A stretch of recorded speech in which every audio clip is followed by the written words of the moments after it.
Hey guys, today here we have our War 6 in noon, and yeah, for this story we have the same exact team as last war actually. Nick Fury, Rintrah, and Odin. And yeah, pretty much the same type of fights. I'm taking Path 8 in both sections with Rintrah. Here's the Surfer, first up. Surfer on this node for Rintrah is basically a nothing fight. There's no real danger or anything. Yeah, I mean, it's nothing with Rintrah. If you're good at that L1 dash-in trick, it's really easy to get the spacing against Surfer.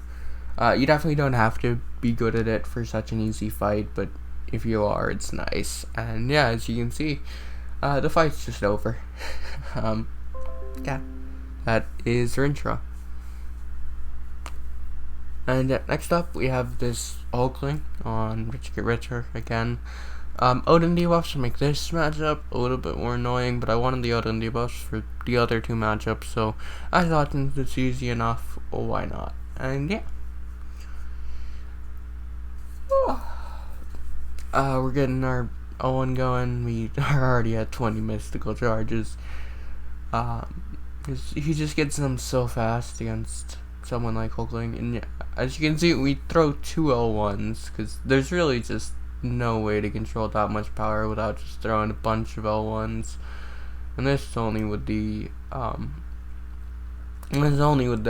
Rich Get Richer power. So yeah, I mean, it's just a ridiculous amount of power.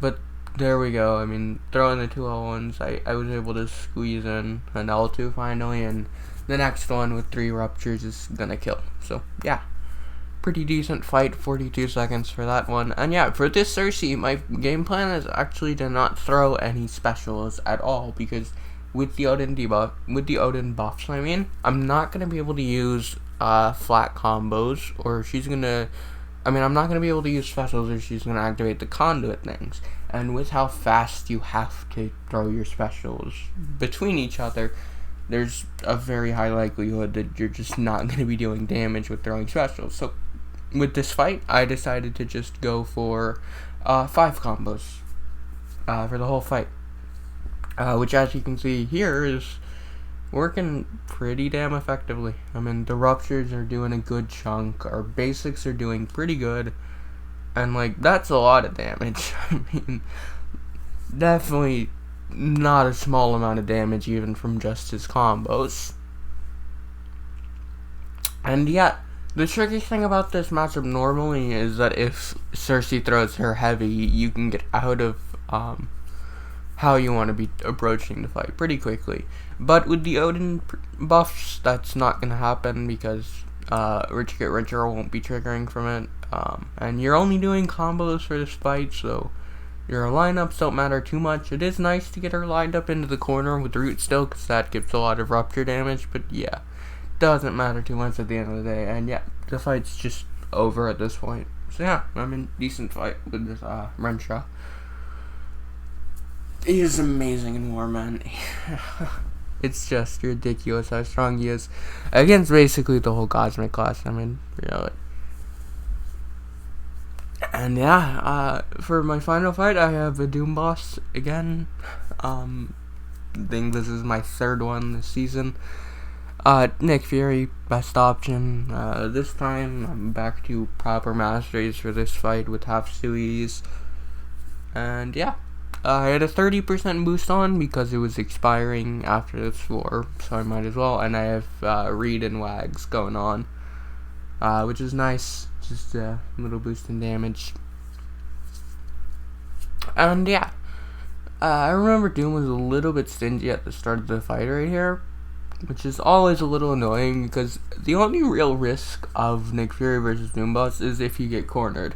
I know normally this isn't a problem, because if you get your L3, you have kind of a safety net where you can just throw that L3, get out of the corner, no big deal. But if it happens at the start of the fight, that's really the only way the fight can go to shit, pretty much. It's Nick Fury, so you'll probably still solo if it goes to shit, because you had a second life, and you have ridiculous damage, but yeah. And this Doom was very heavy happy, which is why you really want to be good at just memorizing that spacing for his heavy. And yeah, I mean, I use Doom a lot, so it's kind of intuitive to me at this point, but you definitely want to know what you're doing with that for a matchup like this. And yeah, those are the two big tricks with this fight, is saving that L3 and learning how to avoid the heavy stuns. Well, you don't have to avoid the stun, but you have to avoid the heavy itself. Like, you can see right there, he stuns, but it doesn't connect because I was too far away for it to matter, which is, of course, great. And yeah, now Doom's almost dead at this point. Fight's going pretty well. I haven't eaten any special ones. He's been fairly aggressive past the start now. So yeah, in a good position to just finish this up and get a solo. And yeah, that's the end of my war today, and I am now at an 83 solo streak. So we're getting really close to that 100 solo streak again. Hopefully I can get it. 3 wars left this season. Probably won't get to 100 this season, even if I solo all my fights, but yeah, getting close there, so hopefully that goes well.